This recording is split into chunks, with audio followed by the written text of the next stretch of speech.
Staub and Les Jackson. Les, we've got a lot going on here. We're going to start with a story from Porsche saying some of their vehicles that are now electric might also have internal combustion engines in the future. Pretty neat for them to do that, and just adjusting to the market, aren't they? Absolutely. Everybody's adjusting to the market. It's a very complex market, so why not? And SEMA, Specialty Equipment Marketing Association, is going on in Las Vegas right now. It's a massive car show. Well, parts and equipment car Yeah, show. kind of like industry show. Yep.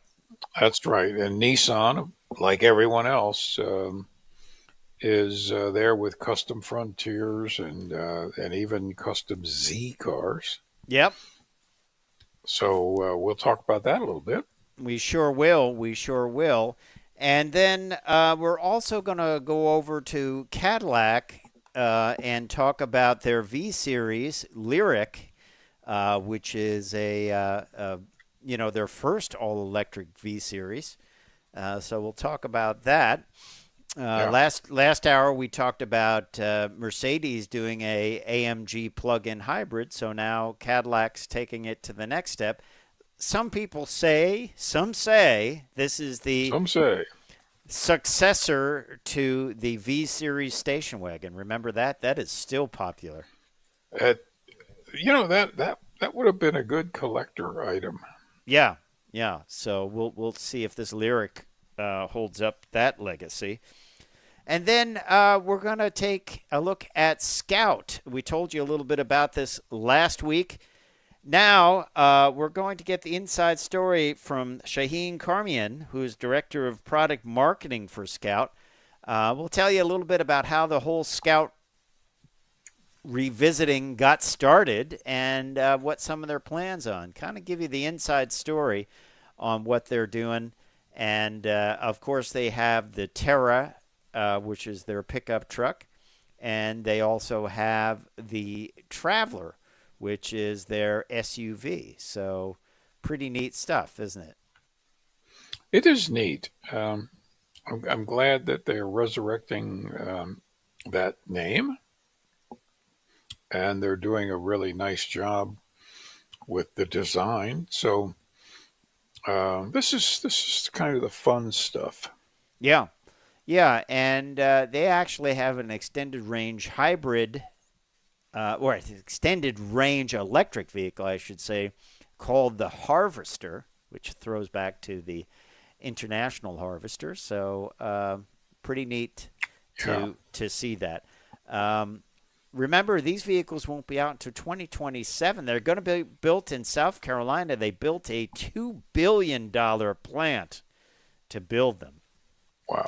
And of course, Volkswagen is the parent company of Scout. So That's a lot of money. I mean, I understand that why the plants cost that much money. They're just so expensive. Uh, Most of the money in a car plant is the cost of the paint section. yes, and I'm sure That is really design hard. and emissions to make it Yep. emission capable and all that. Yep. So interesting stuff. We'll get that from Shaheen and what's going on with Scout and what the plans are, and we'll have that and a whole lot more coming up on Cruise Control, your on-air automotive magazine. As always, we are glad you're along for the ride. If you want to give us a like or subscribe, we would really appreciate it. We always appreciate all of that, and or drop us a comment and say, "Hey, I'd like you to interview so and so," or "I'd like to know about a certain model," or "I'd like you to review a certain model." Please feel free to drop us a comment on the stream, and it's easy to do, and we appreciate it for sure. So Attend. we're going to jump into the show right now, so stand by.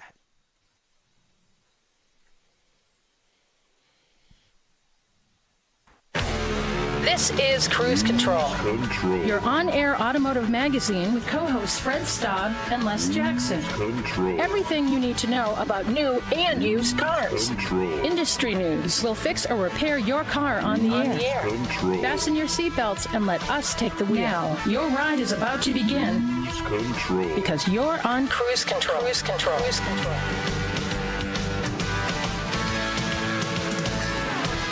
Hello and welcome to Cruise Control, your on-air automotive magazine. It is Fred Staub and Les Jackson. Les, how you doing?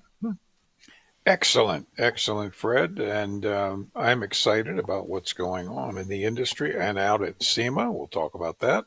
Yep. And just all the 2025 vehicles. A lot of interesting new things coming. Yeah, a lot of interesting new things coming and a lot of updates and new models. Over at Porsche, they have brought back the Carrera T, which is a lightweight T for track, lightweight version of the vehicle.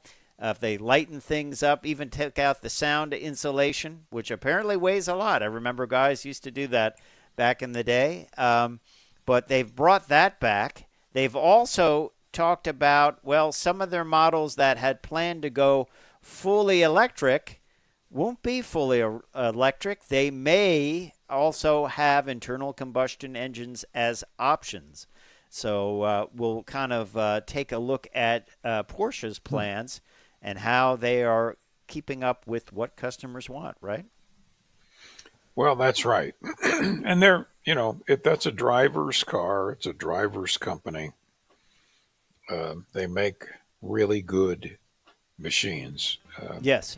So it'll be interesting to see what they do. And over at Nissan, they're out at SEMA, out in Las Vegas, and they're showing off a bunch of super modified Frontiers and some quite interestingly modified Zs.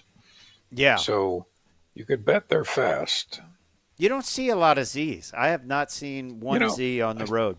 I see very few ever. Yeah, I look forward to getting into that to review it, but I just don't see any of them. Also, we're going to talk about the Cadillac V-Series. It's the first fully electric V-Series. It is the Lyric, and some say this is a spiritual successor to the V-Series station wagon that was very popular for a long period of time. Future collectible? Maybe. What do you think?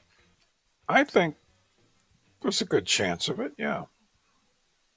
I think it, and the first of anything is always a good collectible. Well, right? That's right, especially when it's a new take on something. And then I'm rather excited about hearing the Scout brand. What's going on? That's Volkswagen's the parent company, and the Scout name is being resurrected for this SUV and pickup truck.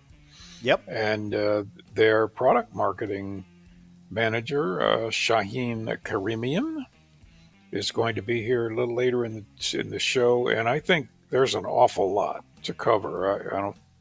I don't think we'll have enough time to do it all.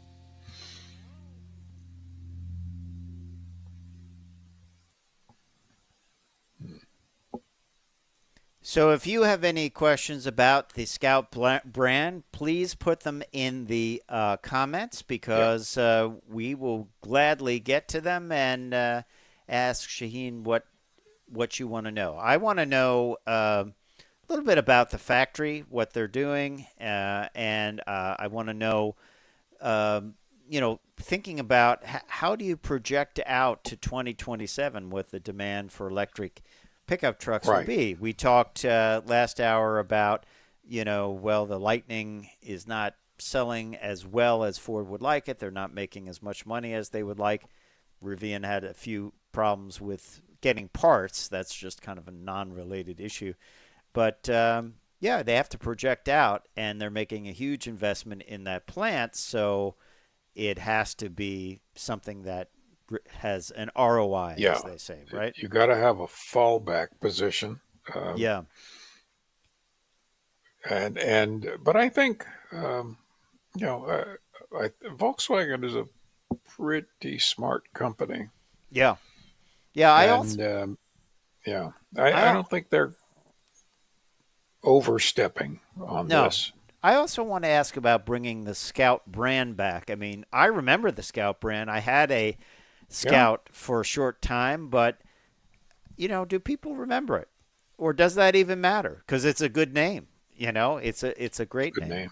Yeah. So well, we'll see, and we'll go through some of the neat things like the Harvester option, which is the engine that will charge up the battery. Another thing I want to touch on too, and we'll get to this a little bit later on, is there's going to be a Bugatti movie. There's been a Ferrari movie. There's been others. Did you see the Wow. Ferrari movie? I did not see the Ferrari I movie. haven't seen it. It's on my list of things to do. Yeah, but it's gonna tell the history of the Bugatti brand, and we will tell you a little bit about that. So exciting stuff, and always been quite the vehicle, hasn't it? Yeah, Ettore Bugatti was a quite an engineer Yeah, beautiful cars. and demanding, and demanding. And the new demanding, cars are just as unique and beautiful, and they stand out and and fast, and expensive. really fast. Hey, we'll be right back.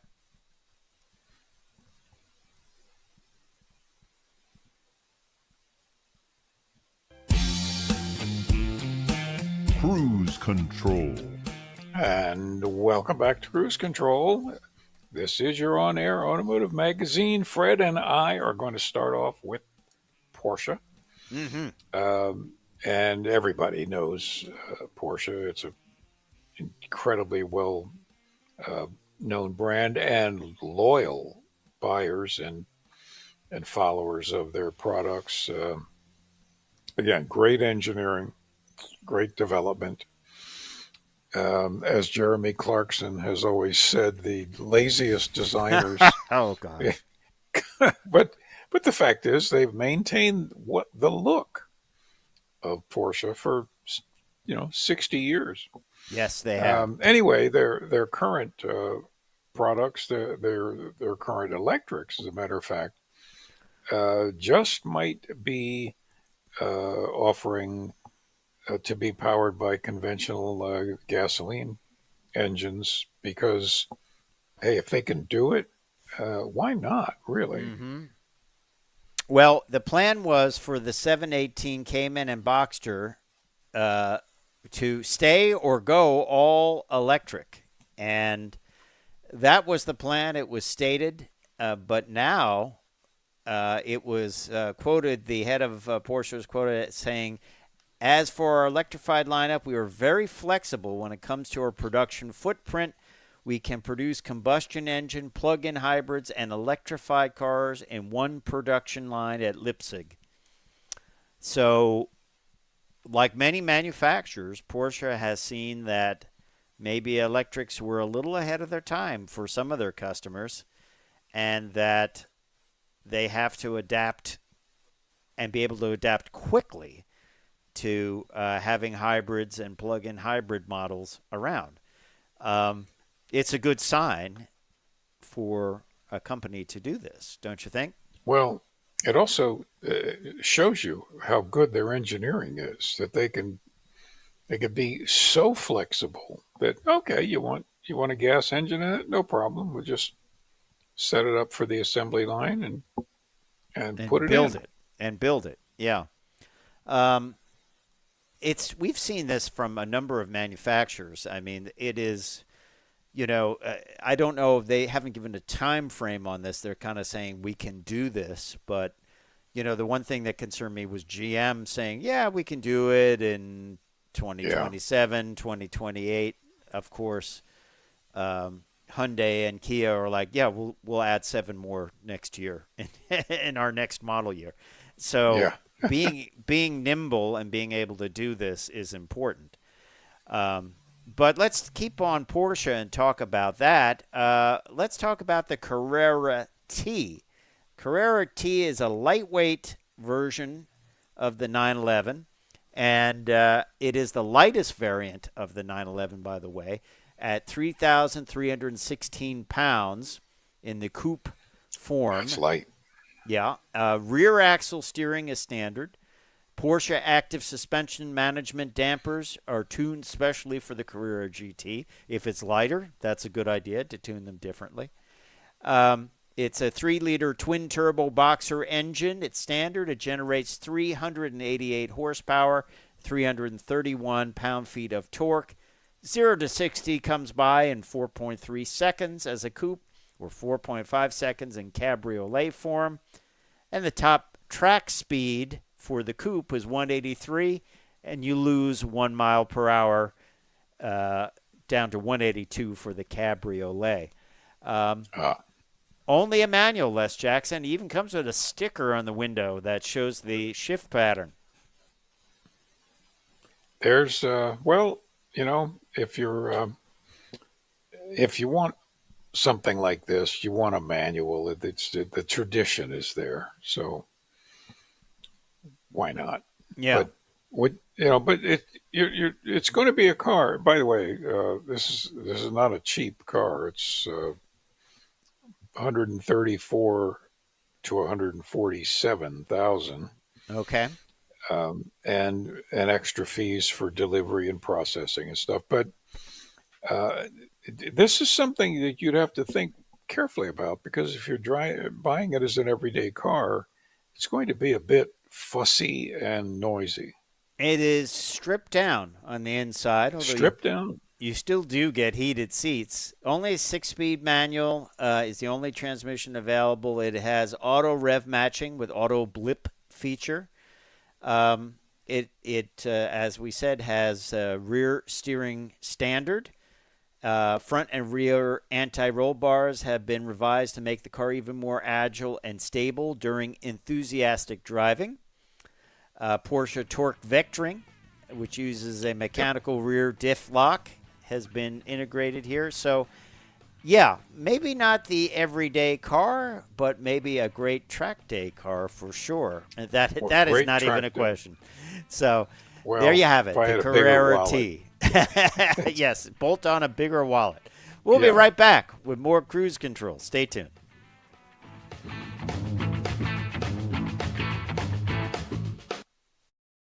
Well, 1,900 pounds with the driver and 2,000 pounds with a tank of gas, and 368 horsepower.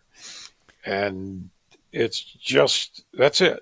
A body, a frame, seats, gear shift. Go fast pedal, loud pedal. Go fast, real fast. And that's, just no amenities whatsoever. Yeah, like once again, people say they want that. Do they? Some people do, No, but I don't. wouldn't want it as in an expensive car. I think that Never. noise insulation, sound insulation, and couple of creature features, I'd rather have them. Things like that will beat you to death. They're for, as they say, spirited, short-term driving. How about a Bugatti movie? That is coming up. A Bugatti movie is coming up. Well, I'm excited about that. There's been a Ferrari movie. There's been others, but I think this is going to be great to tell the story of Bugatti. Don't you? I think so too. He was a really brilliant engineer. I think I will certainly put that on my list to go see. All right, coming back in. Cruise Control. Welcome back to Cruise Control. You are on Air Automotive Magazine. Fred Staub and Les Jackson. We're glad you are here with us. Les, SEMA time. All the manufacturers are out, and Nissan is out. with a number of things at SEMA. Frontier, they have a tarmac concept, which is an afterburner orange paint job. It's slammed down. It's got the standard 3.8 V6 engine with 400 horsepower. And I think this thing would look great kind of drifting around the front courtyard at SEMA, as they do. They have a drift track out there. Well, yeah, I mean, this is just a way out there design, especially with the radical negative camber wheels, Yeah. which is interesting for handling. Yeah. Yes. But how about if you wanted to patrol the beach? And now, of course, Nissan brought out their Kicks, their new Kicks with the new face of Nissan out there. And they have come up with this Kicks Beach Patrol concept. I believe Nissans were used, and maybe even Frontiers were used, maybe they still are, on the beaches in L.A., and they will drive along the beach, which sounds like a pretty nice job to me, unless you have to go in and rescue someone. That would be a pretty good job as a lifeguard, beach patrol, and yeah. But they have this beach patrol concept inspired by those vehicles, and builds on the sure-footed capability with a custom suspension lift, which looks pretty aggressive, and 18-inch Nismo off-road Ascend wheels and Yokohama Geolanders, which are not very nice tires, by the way. They're very chunky looking, but they're pretty quiet on the road. It also comes with a shower kit in case you want to freshen up. Yeah, that's interesting. See, yeah. And then they kept on it, the Kicks, with a urban shadow concept. It takes its inspiration from the tuner concept. It looks like an active lifestyle vehicle with that bicycle up on the roof there. It looks, yes, sort of a sinister active lifestyle. Yeah. Kind of a rally look, I would say. Yeah. And then my favorite, this is the Nissan Z Legend accessory package concept. Just a very clean looking treatment of this. Black and white, a simple, I like those old school tape stripes. And I like the little treatment on the hood and the stance and the black wheels with the white. That is a 2024 Z Heritage Edition. It's kind of throwing back to that look. And vintage wheel look, carbon fiber rear spoiler, over fenders, and other decals. Easter eggs include an emblem on the C-pillar that showcases 7 gears as a nod to the 7th generation of the Nissan Z. It's kind of cool. Yeah, you and I have said we just don't see Zs around. I honestly can't tell you the last time I saw a Z on the road. Yeah. So I don't know what's going on with that, but I don't know. Do you see Zs? Let us know in the comment. Have you driven a Z? Do you own a Z? And, who knows? But some fun stuff from Nissan at SEMA, and it's kind of fun to let people just go wild and see what they can come up with. Now, Cadillac has gone a little wild and come up with this Lyric, the 2026 Cadillac Lyric V Series.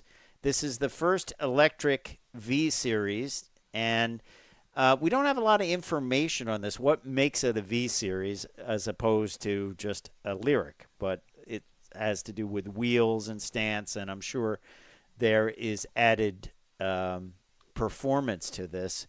It is the V Series, by the way, is celebrating 20 years of making V Series cars, which is pretty amazing. So, I wonder what it's like. I mean, a lot of people ask, can an electric car be a V Series? Can it be an AMG? I mean, Mercedes says yes. Apparently Cadillac says yes as well, right?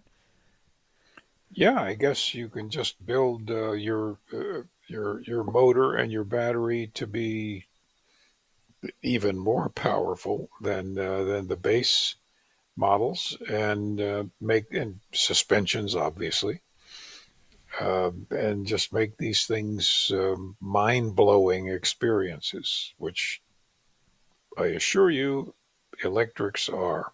Yeah, yeah. I would say probably there's a lot of V series collectibles that we always look for future collectibles on the show, and I think there's probably a lot of them out there. That wagon, Yeah, man, I remember when that came wagons. out, people were saying I've got to get one of them in black. A lot of them were in black with the kind of almost yellowy interior. I remember seeing a lot of those.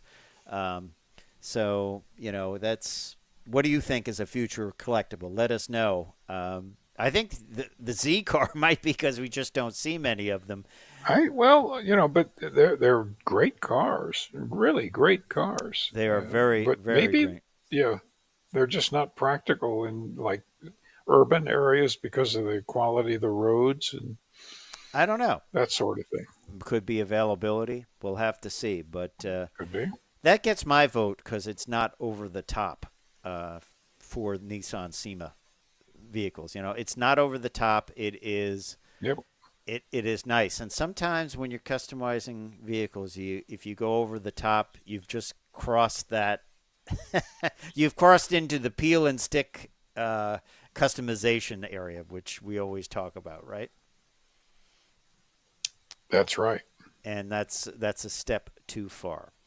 So, hey, when we come back, we're going to talk about the Scout. Of course, this is the electric pickup. It's built on a body-on-frame platform that is unique to Scout. Volkswagen is bringing back the Scout name.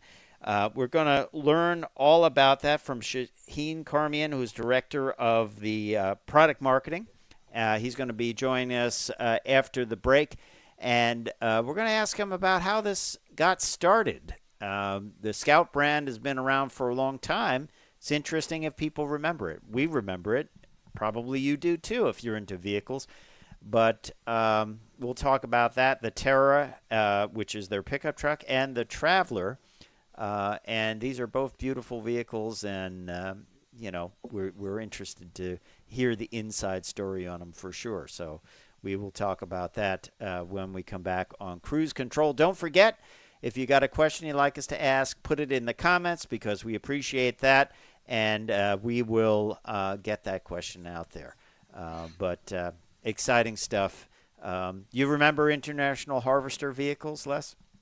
I do. I do. I used to see them here around D.C. It was usually the little SUV. They didn't call them SUVs back then, No. and they were usually painted green, but or brown, Yeah. But and typically they were either being used by somebody kind of in the landscaping business or something like that, Yeah. or by people hauling big families around. Yeah. Well, they were SUVs before SUVs were the thing, right? So that is the play on these things. So we'll talk about that when we come back on Cruise Control, and there will be plenty to ask. And I think it's pretty amazing that they've come up with their own platform for this. That typically doesn't happen, but in the case of Volkswagen, they had to because really, I mean, they don't have anything body on frame, at least in the U.S. But No. in Europe, they make Class 8 tractor trailers with Volkswagen Oh, on they there. do, yeah. Yeah, which is unusual. I remember seeing that at the one show. Pretty cool. Hey, we'll be right back, so stay tuned to Cruise Control.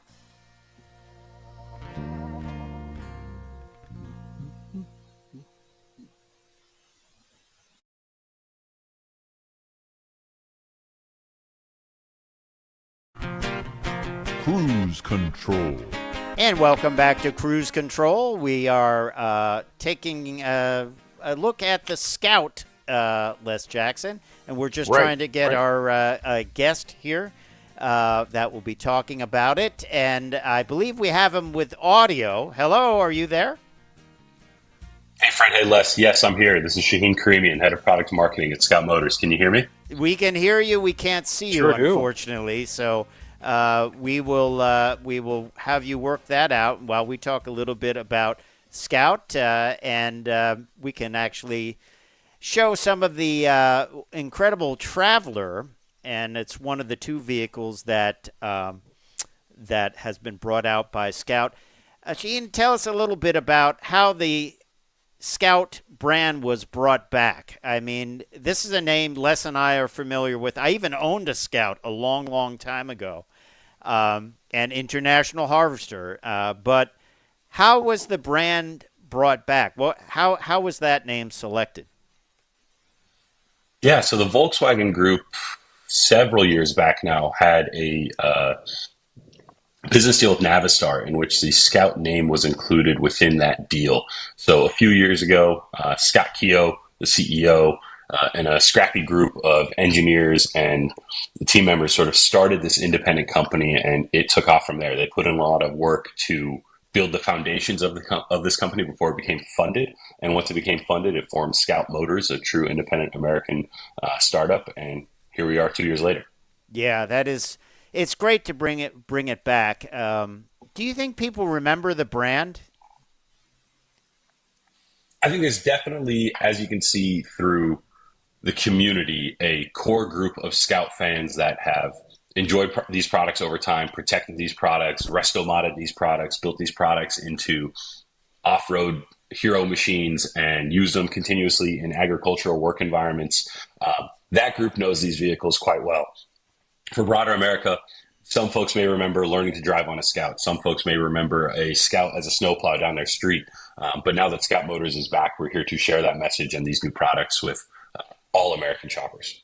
Yeah, that is cool. I mean, my memory of it is I had for a very short time, a two-wheel drive kind of pickup truck model, and it was used as what they call an inspector's car for the town. Like they just go around and look at, drains or something like that, whatever they were looking at. But it was very basic inside, extremely basic, Les. I mean, like just a bench seat, which is, by the way, an option, going to be an option on the new Scout. But a bench seat, gear shift, and like one gauge, I think. We will have a bench seat on both the Traveler and Terra, yes. Yeah, but I'm sure it'll be much more luxurious, Les, than what I have. Also, there's something comforting about the Scout name. I can't quite explain why that is. It might be the font of the logo that we've seen in the past, or just the name Scout. But it's I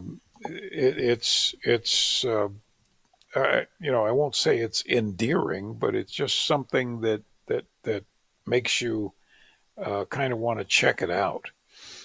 And I think that's a wide range of age groups that might say this, but I just like the idea of the whole thing, that it's its own company. Obviously, VW was the parent company, but this is, how did you guys think that there was a future in this way back when it was just a piece of paper or a bunch of people or engineers sitting around a table saying, hey, I think we could do this? Yeah, I'll answer that question in three parts. So the Scout name is definitely a friendly and fun name. As the original SUV, like you look to other SUV names that have come since, and these names are all trying to say Scout. I won't list them all by name, but you can come to think of most of the 2-row, 3-row rugged SUVs on sale. Like Scout is the core term they are all trying to get at. We do refer to these machines as connection machines. The bench seat, the tailgating opportunities, the community that has been fostered over the years, this is something we want to lean into, and we want to make a vehicle that is for exploring the lands with the people you love and building communities. And then when it comes to these vehicles in the market, we definitely feel like there's a space of the benefits of electrification without the fussiness. You look at all the EV vehicles on sale today, and a lot of them have said, oh, because you want an EV, you have to get door handles that require a PhD to operate. You have to get a 56-inch screen that goes door to door. You have to get a software-defined vehicle that requires sort of calling a friend every time you need to figure out how to use a feature. And when it comes to where the industry's going, people want buttons. People want tactile controls. They want their vehicles to be straightforward. So we looked at the packaging, we looked at the feature set, we looked at the content on board and thought, how can we bring the benefits of electrification without the user frustrations or lifestyle compromises that it has tended to bring so far? And we're pretty proud of where we are with the traveling Terra. I think you look at these vehicles, they're something you and your friends and your family could hop into, go across the country comfortably. You can go hit the trail. You can go just run your daily lives. And there are these versatile multi-tools that just help you do that without getting in the way. Yeah, that you raise a great point because the industry is shifting to electric vehicles. People have to adapt. Maybe they don't want to adapt to just a single screen and no controls and no turn stalk and things like that. I mean, maybe it's easier that, they want to have something that's a little bit more familiar but has the benefits of an electric vehicle, right? Absolutely. Yeah. Yeah. There's something about the dash as I look at it when Fred and I talk to hundreds of people all the time asking our advice on what they should buy and how do they figure out how the thing works. But when you look inside the Scout, there's nothing intimidating about it. It looks like you can pretty well just look at everything and read what the controls say and get in and drive it. There's knobs. There's knobs to do things and buttons. Right. And so many people, I mean, I can't count how many tell me constantly, and including people I'm related to, just say these things are too intimidating. I don't want to have to learn all this stuff. So that's a real advantage because people don't care. They don't look under the hood anymore and try to figure out what all that is. They just want to get in this thing and go and know it's going to be reliable and know it's under warranty and know it's not going to break. And know how to drive it. So how did you sell that to a technology-based industry mantra? It's probably a bad description. I'll break that one down into two parts. I'll break it down into two parts. So one side of it is we're building a business case. Scout Motors is an investment. It's an independent company that we have a single investor wholly funding us. They aren't necessarily in the weeds of every decision we make. We are really here to make a product for the American market, by the American market. These vehicles are designed in Novi, Michigan. They're going to be produced in Blythewood, South Carolina. We've got an incredible lineup of talented engineers coming from Stellantis, GM, Ford, Rivian, Tesla. We're proud to be working together on this new opportunity. And when it comes to the technology, it still is an extremely advanced vehicle. It's using the latest and greatest software architecture to be provided by the Rivian Volkswagen joint venture. It's got a zonal architecture, snappy feature response, great high resolution cameras. Where the technology is, it is intended to be the best that's possible. But the way you interface with that technology is one that should be not intimidating and extremely straightforward.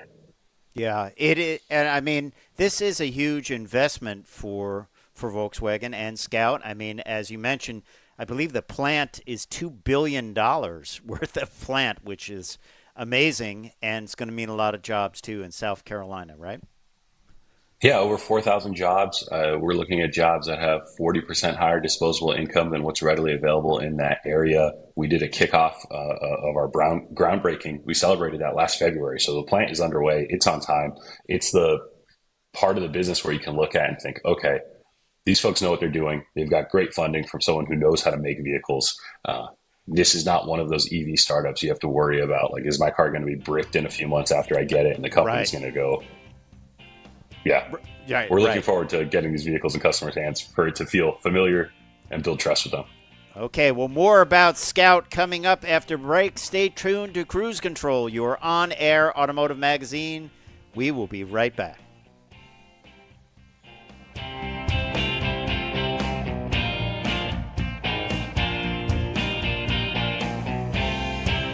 Who, me? So, when I know we're going to talk about this a little bit when we come back live, but when are we going to see these vehicles? 2027, I would imagine, right? So, seeing the vehicles, of course, we've done a design unveil last week. Seeing production vehicles, we have initial production targeted for 2027. Prior to that, along that journey, we'll have development content. We'll be inviting folks, media, customers to get behind the wheel, ride along with us as we get closer to that full production launch.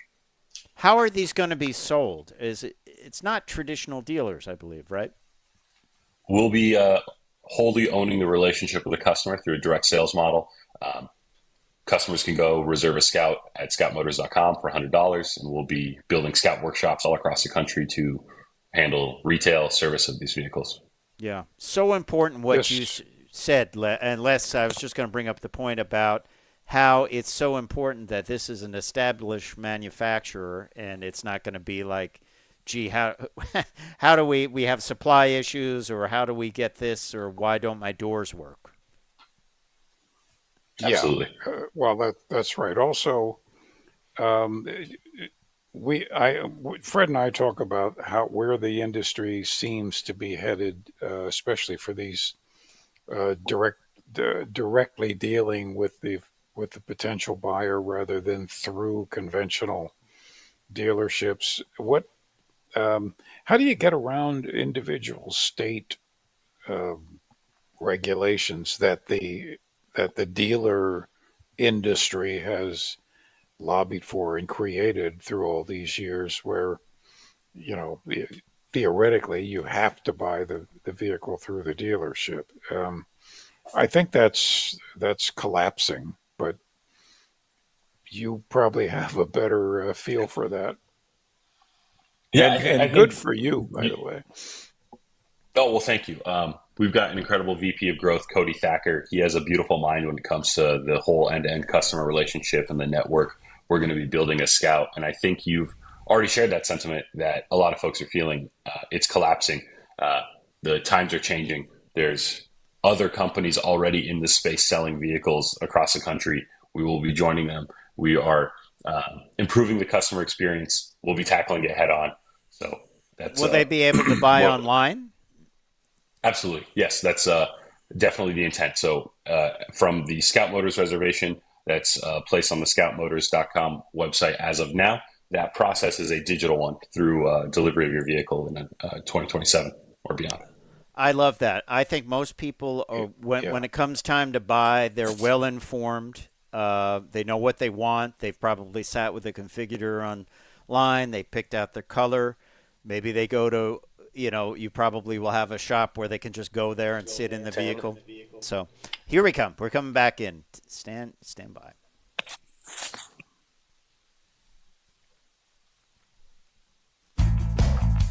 Cruise Control. Welcome back to Cruise Control, your on-air automotive magazine. We're getting the inside story on Scout, of course, the Traveler and the Terra. And, we're joined by Shaheen, the marketing guy for the Scout brand. We appreciate it, and we're excited about this. Great-looking vehicles. They kind of have a fine line. They are a little bit in the past. You look at the Traveler, I can see the cut of that rear window. It looks like something I'm familiar with, but then they're in the future because they're an electric vehicle with all the benefits of that. I think the big thing for this, you know, Volkswagen, which is the parent brand, I've seen they make Class 8 trucks around the world internationally, which blew my mind when I went to the Frankfurt Auto Show. But, you know, around the world, Volkswagen is known for these type vehicles. And the big thing here is for the Scout, you had to build a body-on-frame chassis because that wasn't something Volkswagen was selling here in the U.S. Correct. And that body on frame chassis, that's something that we went out to Scout communities. We ran clinics. We went out to potential customers and we asked them, how do you use these vehicles? How do you intend to use these vehicles? What do you tow? What do you haul? What do you pack into your car? And from there, we built a list of specifications that this body on frame platform has to meet.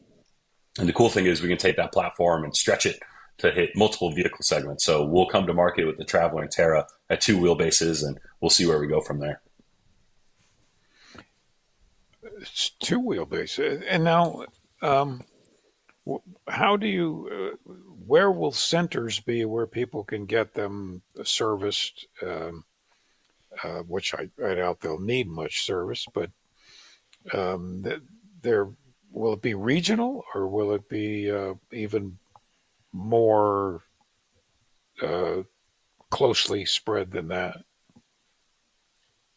Initially, they're definitely a regional build out, and the target is to look at all the customer data coming in. So we have a plan that's been initiated and we'll continue to adjust as we get more customer input.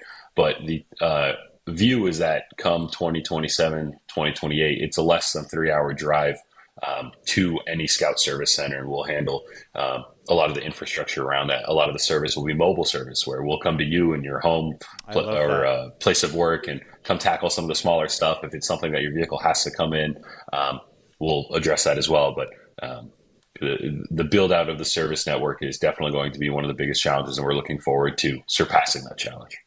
You know, I always thought that was the best. I mean, we talk about, you know, when vehicles need service, recalls and that, people say, how do we get them back in? You know, obviously some can be done over the air now, but I think you would get a lot more compliance if people came to their house. And I have obviously not Scout brand vehicles, but I've have other brand vehicles that I own, and I say, well, don't you have mobile service? And they're like, huh? Yeah, like, don't you have like a van that can come and do this and put these parts on in my driveway? You know, you can use my electric if you want, if you need to have an impact wrench or something like that. I even have air for you. But I think this is forward looking and great. And I think it you know, it's the customer experience that people are going to want. These are all-wheel drive, I would imagine, right? Currently, yes. All Scouts coming to market are 4x4. If we're looking at a rear-wheel drive variant, we'll study that in the future. Yeah. I mean, it's amazing. I mean, any projections on what will be the bigger seller, the Traveler or the Terra? We've got about a 70-30 mix favoring the SUV, the Traveler now that we're seeing in our reservations, and we'll see how that changes as we go forward. I did want to touch upon that customer experience you just mentioned with the mobile service. A really unique thing of the Scout positioning is that every direct sales company to date has been EV only. We make battery electric vehicles, but we also offer the Harvester range extender. So a really unique proposition of the Scout offering is that if you want to get that direct sales experience, as of now, we're going to be the only brand that offers that without the lifestyle change. So you can get the benefits of refueling anywhere there's a gas pump and direct sales. And any discussion on what engine that's going to be? I know a lot of people were asking about that. What engine would be used as the extender? Can you share anything like that? Because I haven't seen anything about that yet. Nothing to share specifically as to what engine model, type, breakdown of specs. We've got a few on the table, and thanks to the backing of the VW group, that will help us scale the resources and supply chain needed for sourcing. So that's something we have a high degree of confidence we'll be able to deliver affordably and with great serviceability. Yeah, great. We just did a story on Nissan going with, extended range electric vehicles, and of course, Ram is doing that. They have one coming out. It seems like that's getting some traction. Yeah, it's a great technology. We've seen it in the States before through vehicles like the Chevy Volt, the Cadillac ELR, the BMW i3 Rex. Yep. Yeah.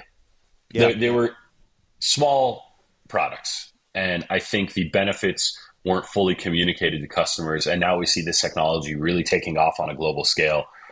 Customers have said they like the way EVs drive. Customers have said, I like EV benefits. It's primarily a lifestyle compromise that they don't want to do. And my favorite thing is when you look at ICE vehicles for the last 10, 15 years, look at your average mid-size luxury sedan thing. What is it doing? It's doing a turbocharged engine for low-end torque. It's got a super smooth transmission for seamless shifts, and everyone's demanding them to be quieter and faster. Yeah. Sounds a whole lot like an EV to me. It does. And you're going to be marketing this in Europe as well? Currently, Scout is a U.S. market company, or North American company. We are offering an opportunity to reserve in Canada as well. But that's the plan for now. Yeah. Very, very cool. It really is. Yeah. I just like the whole idea. And by the way, Harvester is the name of the extender, which is a fun thing. And there's even a little flap, I believe. I think the plug-in flap says Harvester, which is kind of a nice little Easter egg throwback to the brand, right? Yeah, so there's a North American charging standard NACS port on the driver's side rear of the vehicle, and then the Harvester fuel filler is on the front fender passenger side. And it's got this great